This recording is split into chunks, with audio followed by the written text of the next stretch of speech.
கண்டிப்பாக ரிஷபராசிக்காரர்களுக்கு கழிவு பாதையில் சிறு உபத்திரம் இருந்தாலும் மருத்துவ ஆலோசனை எடுத்துக்கொள்வது நன்மை. அதே போல் எப்பொழுதும் விஷ்ணு வழிபாடு, விஷ்ணு காயத்ரி எல்லாம் உங்களுக்கு ஏற்றத்தை தரும். பழைய கடன்கள் பைசல் செய்யக்கூடிய அமைப்பு ஏற்படும். தொழில் ரீதியாக, உத்தியோக ரீதியாக, வியாபார ரீதியாக அலைச்சல்கள் இருந்தாலும் திடீரென்று சளி தொந்தரவு போன்ற விஷயத்தினால் ஒரு நாள் 2 நாள் டாக்டரை போய் பார்த்துட்டு வருவதெல்லாம் ஏற்படும்.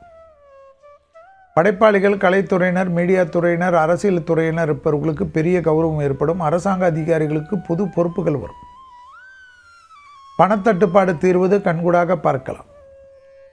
வரவுக்கு மீறிய செலவுகள் காணப்பட்டாலும் அதற்குண்டான வருமானம் காணப்படுவது ஆச்சரியமாக காணப்படும். எதிர்பார்க்காத நல்ல விஷயங்கள் நடைபெறக்கூடிய சாத்தியக்கூறுகள்.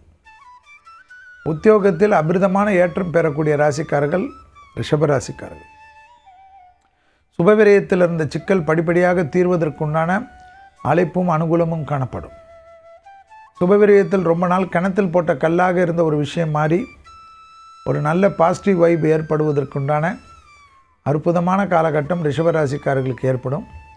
வேற்றுமொழி மனிதர்களால் அதிகம் ஆதாயம் பெறக்கூடிய ராசிக்காரர்கள் ரிஷபராசிக்காரர்கள். தொழிலிலேயே, உத்தியோகம் இல்லையே, வியாபாரம் இல்லையே, படிப்பில்லையே என்று சொல்லி கொண்டிருந்தால் உங்களுடைய ஜாதகத்தில் தான் ஏதாவது குறை என்பதை உங்கள் குடும்ப ஜோதிடரிடம் சொல்ல வேண்டுமே தவிர கிரகக்கோள்களில் ஆளுமை மிக மிக நன்மையாக காணப்படுகிறது. அடுத்ததாக பார்க்கக்கூடிய ராசிக்காரர்கள் மிதுன ராசிக்காரர்கள்.